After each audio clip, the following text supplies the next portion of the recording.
All right, as we said, we are on our Wednesday night Bible class. We will be talking about Exodus chapter 14 momentarily. We are trying to share this video out everywhere it needs to go so that people can join us. So bear with me just a minute to make sure everything is where it's supposed to be and where it's supposed to go.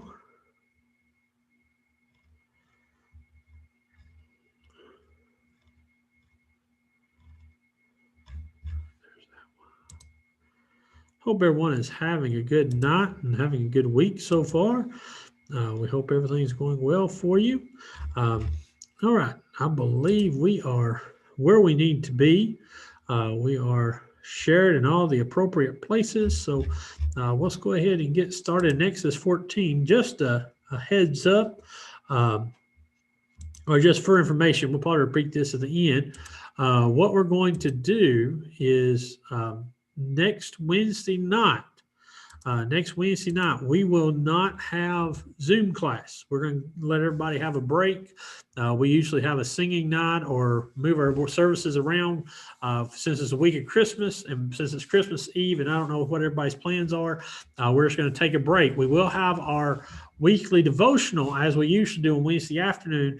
But other than that, we won't have any Zoom classes. We're going to dismiss our teenagers, our kids, and our adults. So everybody will have that week to prep for your Christmas plans. And that thing, like I said, I'll mention this again at the end, but I just want to go ahead and give you a heads up that next week we will not have a Zoom class. We will have our midweek devotional. All right, so let's get into our lesson. We are in Exodus 14.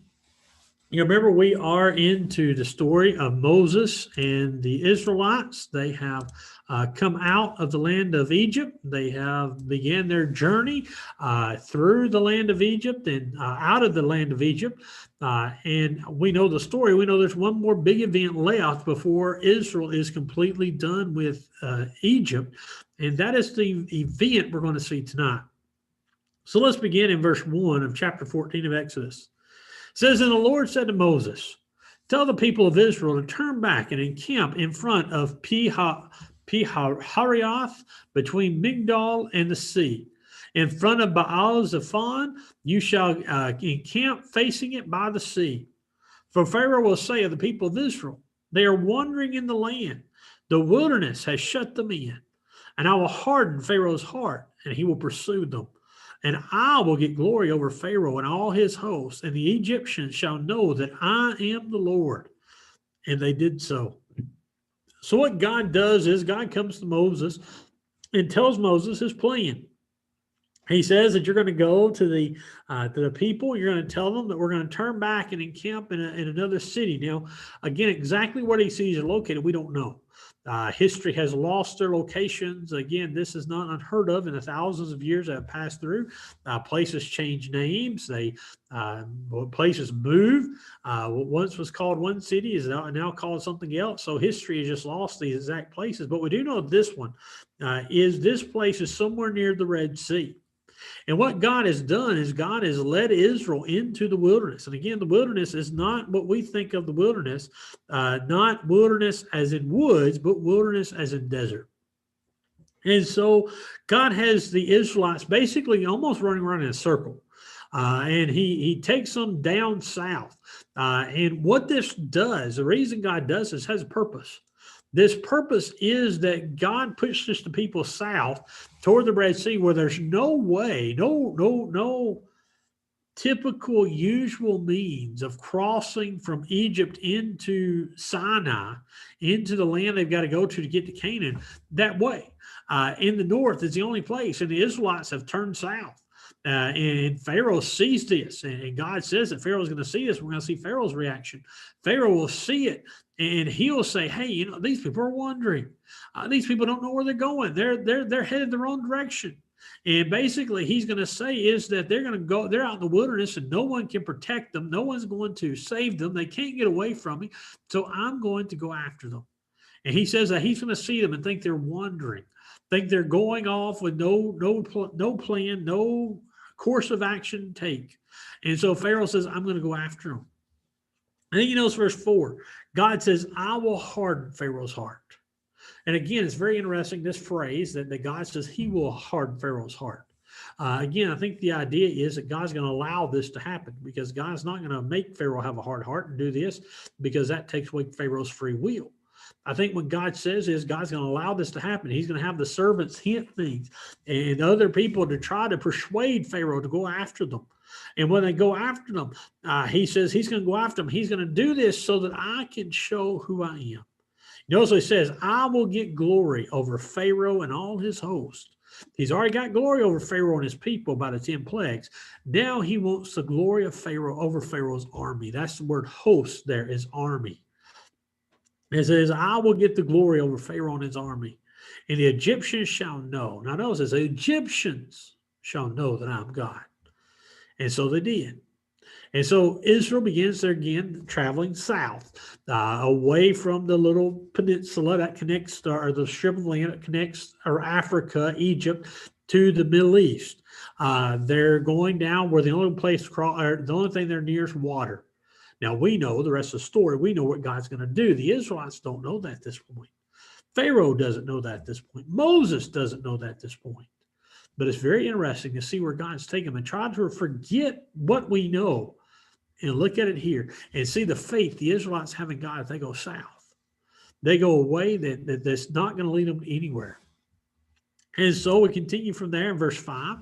When the king of Egypt was told that the people had fled, the mind of Pharaoh and his servants were changed toward the people. And they said, what is this we have done, that we have let Israel go from serving us?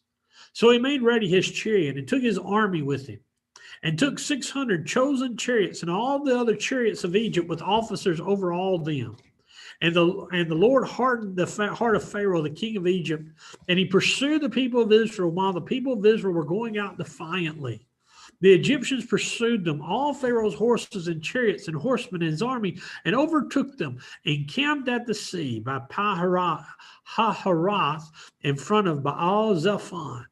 So notice what happens. The king of Egypt, Pharaoh, is told that the people have fled. Now, someone years ago, I forget his name, one of the Bible scholars has suggested, and this may be the case, is that this word here that the Israelites have fled is that this is the moment that Pharaoh realizes the Egyptians the Israelites are not going on a 3-day journey to go have a feast and come back, that they're trying to run, that they're trying to get away. They are leaving his nation. And again, remember Pharaoh told them, get out, leave. But Pharaoh now realizes what he's done. And then, it's the mind of Pharaoh. And Pharaoh realizes, and there's some time has passed here. Again, we don't know how long, but some time has passed, probably a couple of days for Pharaoh to really think about this and his servants to think about it. And again, these servants are not his hired servants, his lower men. These are his highest officials. And they look at the people and they look to the Israelites and they see that what they've lost. And they say, what have we done? What have we done? What are we thinking? We just let our free labor run. We just let them go. Now we got to worry about our own projects. We've got to build it. We've got to go get these people and bring them back. And so that's what Pharaoh decides to do. Again, remember, this is a group of 2 million people or thereabouts in that range, a huge group. But Pharaoh knows they don't have an army. And so Pharaoh takes his army and goes after them. And in verse 6, that's very interesting things that make you realize. But Pharaoh says he made ready his chariot and took his army with him. He took 600 chosen chariots and all the other chariots of Egypt with officers over all of them.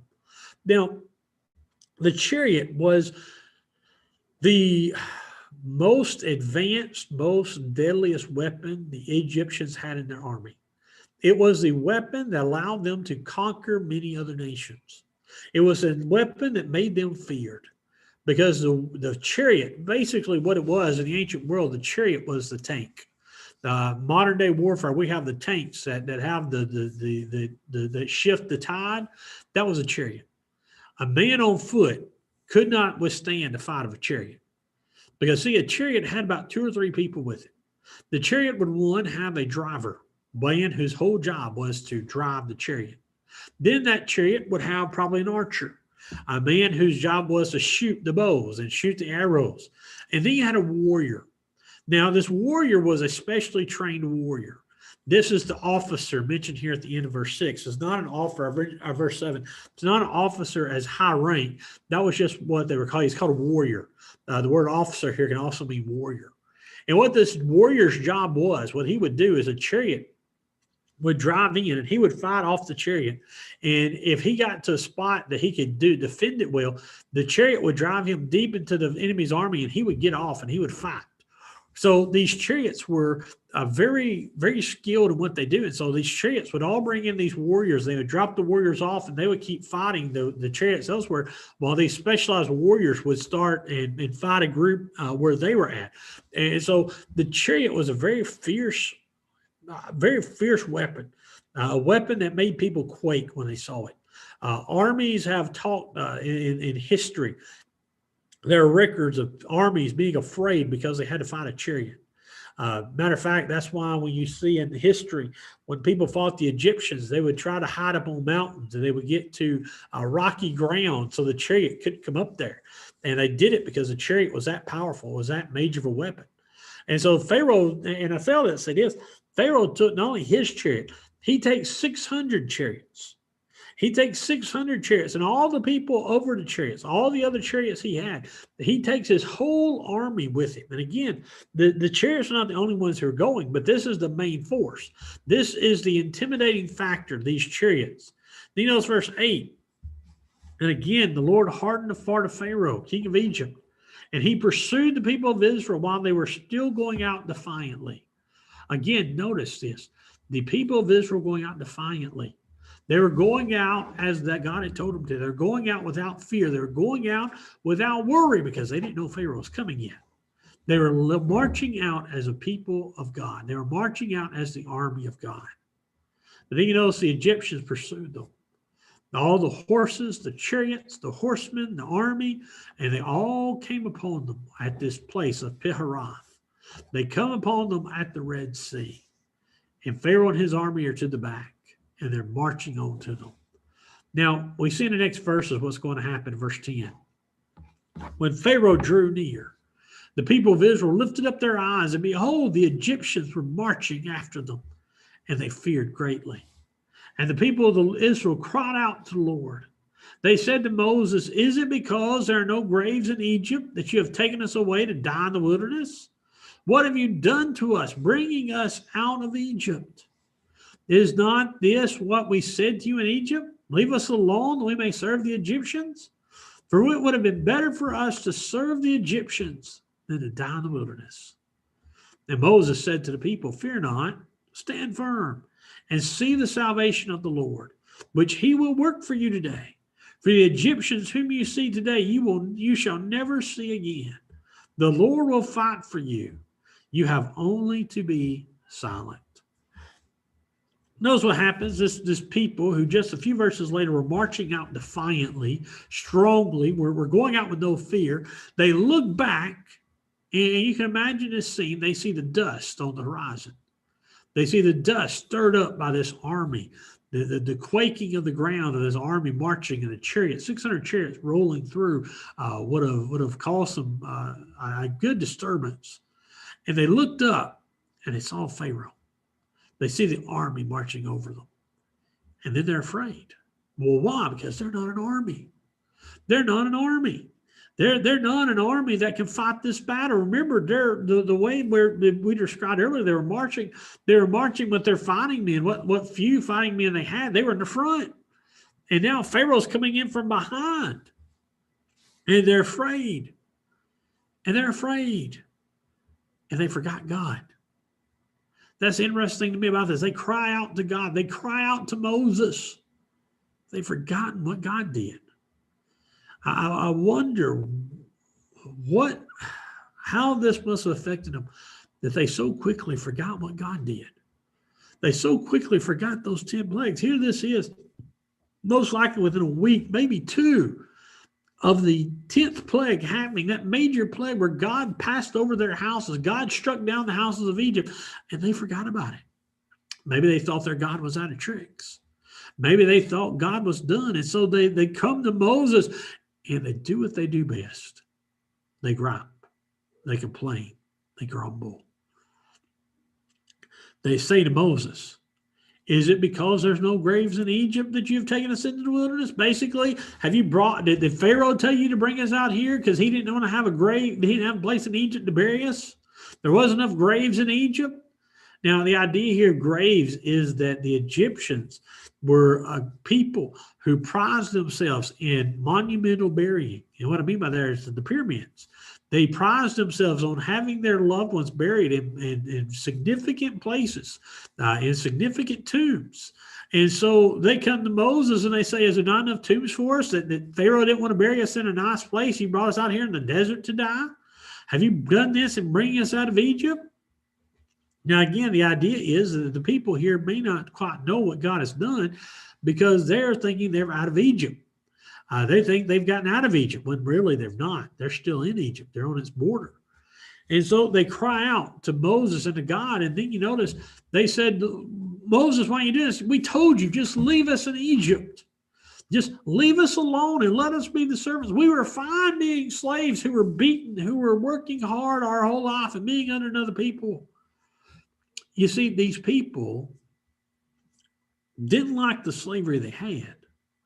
But when faced with the hard opposition of getting out of slavery, they'd rather go back to the slavery than fight to get out of that slavery, than to serve their God. Again, notice, it would have been better for us to serve the Egyptians. We'd have been better off to stay in Egypt than to come out here in the wilderness to die. And then Moses comes up. And Moses assures the people, very interesting, Moses assures them, fear not.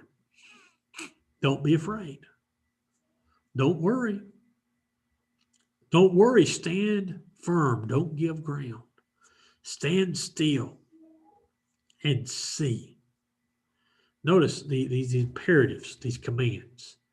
Fear not. Stand still. See the salvation. He says, you wait. He says, because here's the thing. Here's what Moses reminds them. The Israelites don't have to do a thing to the Egyptians because God's going to. Stand firm and you will see salvation. The salvation of the Lord, that he will work for you today. And he tells them that you watch for today. God will take these Egyptians away. I don't know if Moses knew that God was going to destroy them in the sea or what, but I think Moses knew that God was going to get them out of Egypt that day. When he says, you shall never see them again. You won't have to worry about the Egyptians ever pursuing you. And then verse 14, don't worry because God will fight for you. The Lord will fight for you. And you have only to be silent. All you have to do is just do what he says. Follow where I lead you, and God will fight. God will do the hard part. God will defeat the enemy if you'll trust him. And so here we have this statement of Moses, and it's very interesting here because I really don't know, and this is Matt's personal opinion. I don't think that God revealed to Moses what he's going to do. And I say that because I don't know if Moses could have comprehended it. I don't know if Moses could have understood that God's going to part the Red Sea, because that's just not something you see every day. That's not something we've ever seen in history on a scale of that before. It only happened twice, parting the Red Sea and then parting the Jordan River. But Moses has a faith in God. Moses has a trust in God. He says, look to God. Now, Moses says this in verse 15. We get a very interesting response of Moses, where it says, the Lord said to Moses, why do you cry to me? Tell the people of Israel to go forward. Lift up your staff and stretch out your hand over the sea and divide it, that the people of Israel may go through the sea on dry ground. And I will harden the hearts of the Egyptians so that they shall go in after them. And I will get glory over Pharaoh and all his hosts, his chariots and his horsemen. That the Egyptians shall know that I am the Lord, when I have gotten glory over Pharaoh, his chariots and his horsemen. God comes to Moses and says, why do you cry out to me? Why do you beg me? Why do you call in need? He says, tell the people of Israel to go forward. March straight ahead. Now, someone said, does this cause trouble? Because it sounds like here that Moses himself is crying to God. Well, Moses just told the people, don't worry, God's got it. But Moses' men been crying to God too for salvation, asking him, God, we need you. God, make sure you're here. God, make sure you deliver us. God, make sure you save us. And then God tells Moses a very interesting thing. He says, go forward. Now, here's something I want you to understand where the Israelites are. The Israelites are in a position where they are up against the edge of the Red Sea. They're up against the edge of the Red Sea. They're on the shores of that sea. In front of them is water, water, and nothing but water. On all three sides is wilderness, desert. No place to hide, no place to seek refuge. And then in that wilderness behind them is a great army of Pharaoh marching toward them. They have no clue what God's about to do. And so God tells Moses, you tell the people to march toward the water. March toward the water. When you get to the water, take your staff and lift it up. Stretch out your hand over the water and divide it. A sign that God is going to go work. And then God says that when you do that, the people of Israel may go through the sea on dry ground. And then God says, here's what's going to happen. The Egyptians are going to follow you. I'm going to harden their hearts. I'm going to make them think they can overtake you, think they can beat you, think they can defeat you.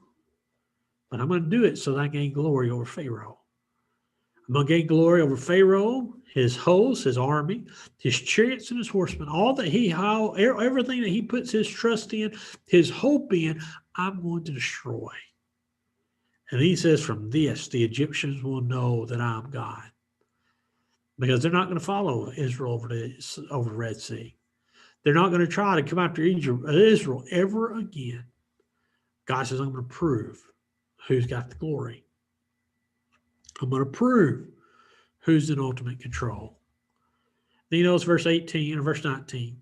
Then the angel of God who is going before the host of Israel moved and went behind them, and the pillar of cloud moved from before them and stood behind them, coming between the hosts of Egypt and the hosts of Israel.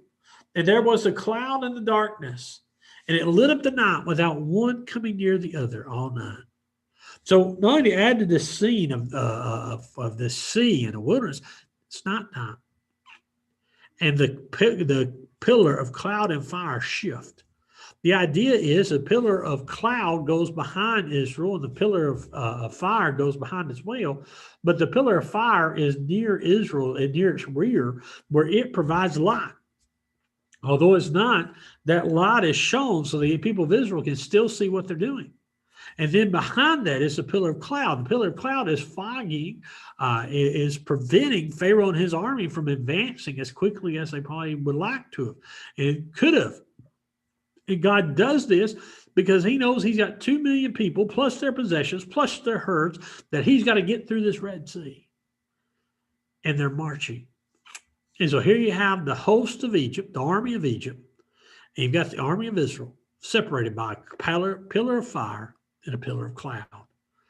And they are separating these two. And it lit up the night. All night long, Israel marched through this gap. And that's the idea, is that Israel marched through a gap, and it took them all night to go through this. We're going to see it's not till the dawn that they get out to the other side. Verse 21, then Moses struck out his hand over the sea, and the Lord drove the sea back by a strong east wind all night and made the sea dry land, and the waters were divided. And the people of Israel went into the midst of the sea on dry ground, the waters being a wall to them on their right hand and on their left. So Moses gets to the sea, and he does what God told him to do. And as soon as he holds up that staff, the waters part by the fierce east wind. Now, this east wind we've seen before. The strong east wind blew in the locusts that destroyed Pharaoh's land. But here, this east wind is blowing. And later, in I think chapter 15, we're going to see this east wind described as the nostrils of God. God's power blowing out, and it separates. It divides this water in half. And that's one of the miracles. That's part of this miracle is it blows the waters out. And some have said that possibly what this is not like our pictures and movies that we see. We typically see these scenes, and it's almost like a straight up vertical wall that goes between the sea, and the path is in the middle. But with an east wind being blown the way it's described, this may look more like not a straight up wall, but a valley. It may be that with this wind blowing, that the walls are not a straight up wall, the water's not a straight wall, but maybe it's like a valley. That this wind has created this gap in the water. This wind is pushing this water to the sides. And that's part of the miracle. And then not only is that, to show that this is not just a rare natural occurrence, it says the water or the ground is dry. The ground is dry. The wind's blown back and the ground dries up. That's the power of God.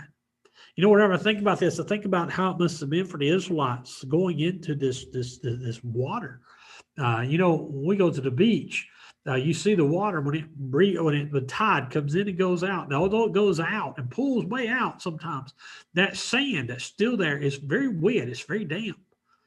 But this sand was pulled back, or the water was pulled back, and the sand underneath, the mud underneath, was dry. And Israel was able to march through.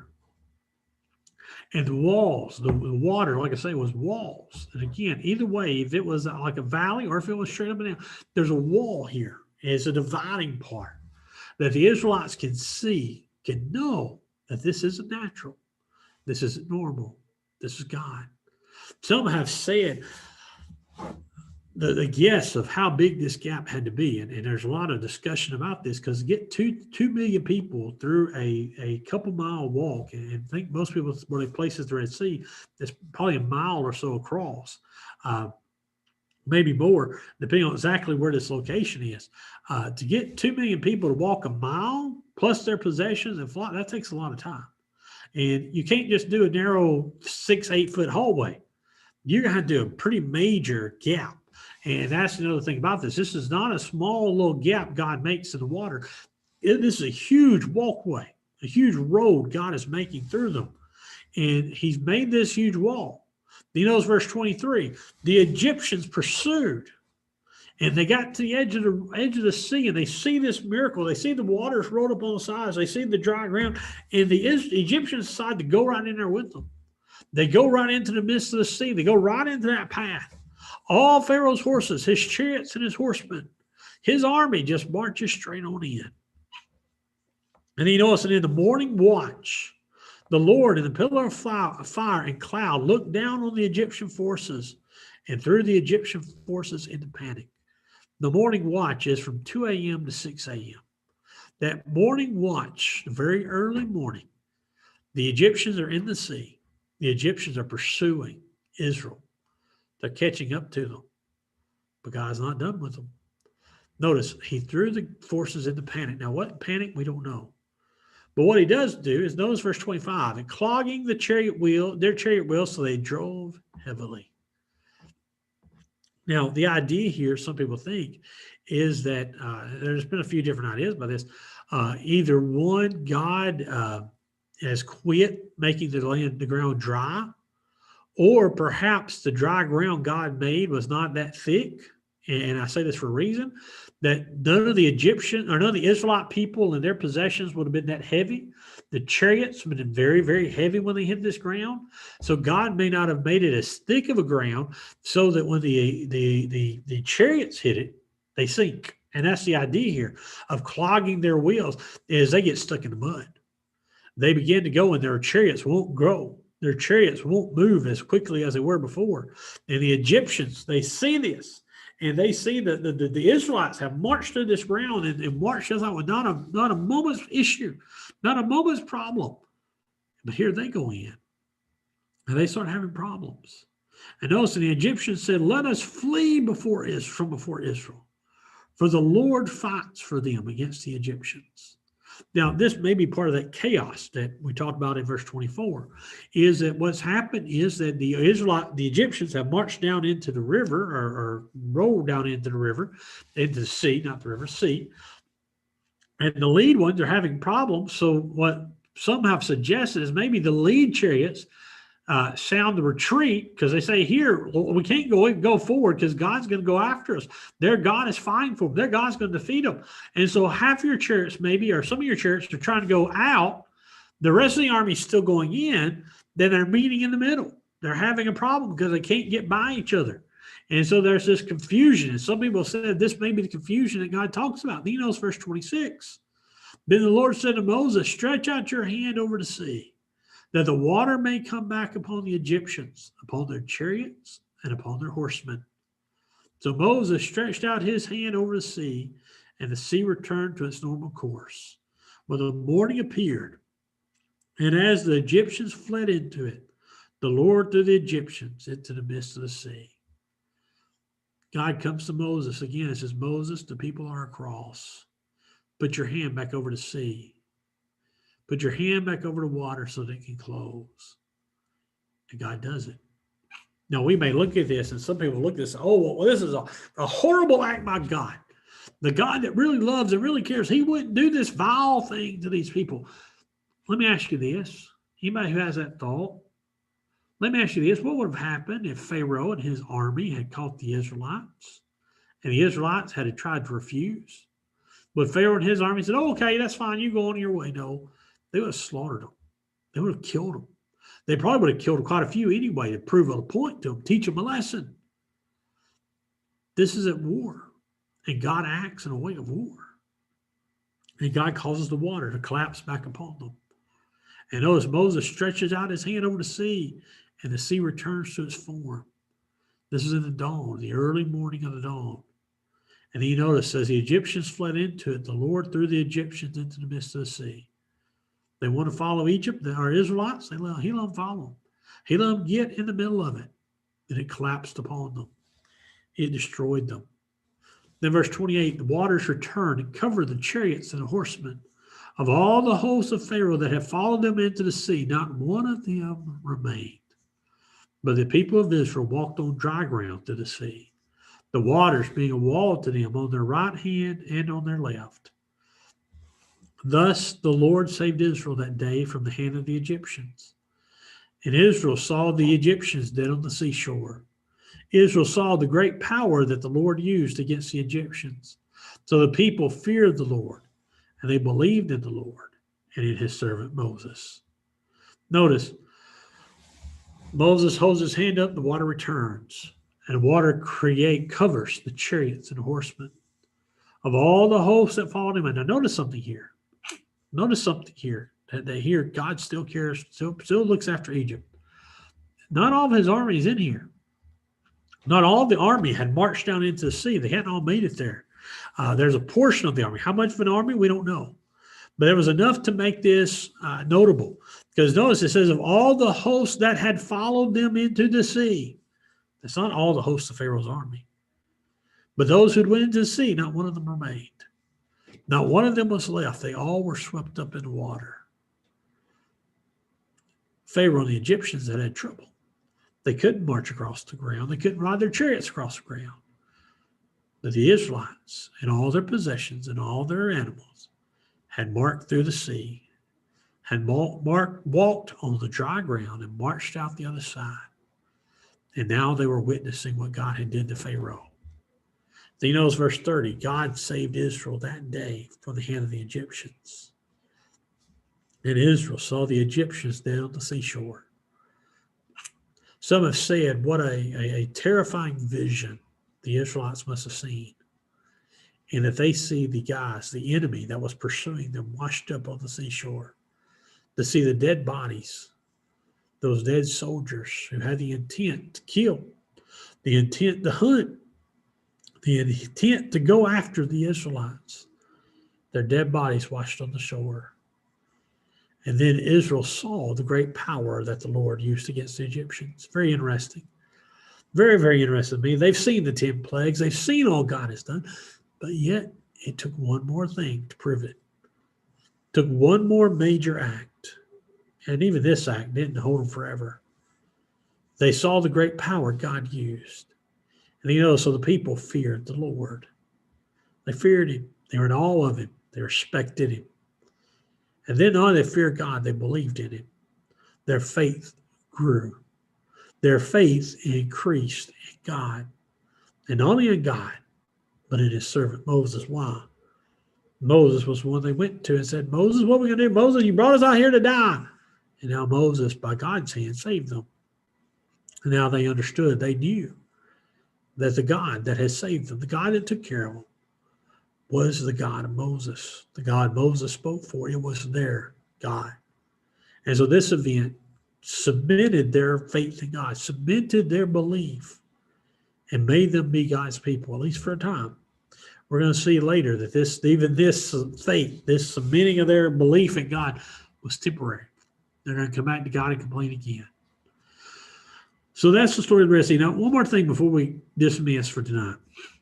Some people have said, and they'll use this argument of, well, this never really happened in history. There's no historical record of this happening. You're right. Outside the Bible, we don't have an Israelite or an Egyptian army recording this, or an Egyptian scholar recording this. Well, this is not unusual. There are many things in history that we have looked at, the historians have read, the journals of kings and rulers. And one of the things that the losing army never does, very rarely do they record a loss. When you see two armies going to war, you don't read the losing side's account. You read the winning side. Because usually when the winning side wins, they like to tell about their victory. But when a king loses and he's defeated, oh, you better not write about his loss. So why would Pharaoh write about losing 2 million people? Why would he write about losing 2 million people to a God? Not in a war, not in a fight, but to a God who sent miracles after him. Second thing about this Egyptian account is that some people say, well, history doesn't record of a Pharaoh never dying in the Red Sea. Therefore, the Red Sea never died. No, it never happened. Because God says that the army marched in there and all the army marched out. No, it doesn't. Not once do you read it saying that all the army marched into the Red Sea. Some of the army did, not all of it. And even if you could find that, you will not see a point, a mention of Pharaoh being with that army, save when he called them. Because here's another thing about ancient warfare. You know where the kings were? You know where Pharaoh would have been in that line of his army? He wouldn't been in front. He wouldn't been in that front line. He wouldn't be in the middle. Pharaoh would have been in the back, protected by his elite guard. So if some of the army made it into the sea, and they did, not all of it, Pharaoh wouldn't have been in that sea. Pharaoh would have been on the other seashore probably. And he would have saw the same thing the Israelites saw. He would have saw his men washing up on the shore. His great chariots that he put great hope, great faith in, great knowledge that they would be strong and defeat the Israelites at the bottom of the ocean, along with his horsemen, his army soldiers, the drivers, and the horses themselves. People try to make arguments that this Red Sea didn't happen, but most of the stuff you see, you can look at, you think about it, you'll see that, no, there's nothing that contradicts it. Matter of fact, there's nothing in history that contradicts what the Bible writes, what the Bible says. If it did, then that would be a good step to prove the Bible wasn't authentic, the Bible wasn't real. And you know as well as I do, if that ever happened, we would hear about it over and over again. But we don't, because the Bible is not contradicted. The Bible is not proven wrong. The Bible is always validated by archaeology. It's never defeated by it. So the Red Sea was a real event. It was an event that Israel would look to through the rest of its history. It is an event that Jesus himself will talk about. It's an event the apostles will talk about. It's an event the Jews will look to even today and talk about their miraculous saving by God. What a great story. What a great account of God's care for a people. Another thing that teaches us this, and we'll talk about this and probably be done, is that God shows us in this account that things don't necessarily happen on our time. If this was our story, if Israel would have had this story, Israel would have been gotten out by one plague, not 10. Israel wouldn't have been hit with those first 4 plagues, but they were. Our first 3, it wasn't until the 4th plague God separated them out. But why did God do it? Because God knew he needed to do it to, one, teach Egypt who he was. To show Pharaoh that he wasn't the greatest of all, that he wasn't the God he claimed to be. There was a greater God. And then two, God wanted to teach the same lesson to Israel, that he was the great God, the powerful God, the mighty God, the God that can save, the God that will keep his promises if you'll listen to him, if you'll obey him. It's the same lesson we learned today from this chapter. Same lesson we learned from these 14 chapters is that God is a God who saves the people he says he will. He's a God who saves those who come to him, who know him, who obey him. We need to take the same lesson home with us and learn that same thought, that same idea, that God will save us just as he saved Israel if we'll obey him, if we'll follow him, if we'll be his people as he called Israel to be. That's the end of Exodus 15. I appreciate you joining us here tonight.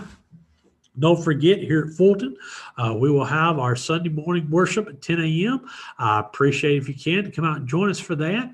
As we mentioned beginning of this class, and we'll go ahead and say it again for those who may have not been there, next week, because of this week of Christmas, we will not have Zoom classes. We won't have any Zoom classes all next week. We'll have our weekly devotional that typically goes up on Wednesday afternoon, so you can listen to that. But we're going to take a little bit of a break for a week, make sure everybody's got time to do all they need for the holidays. We appreciate, again, everyone being here. We hope that you're all doing well.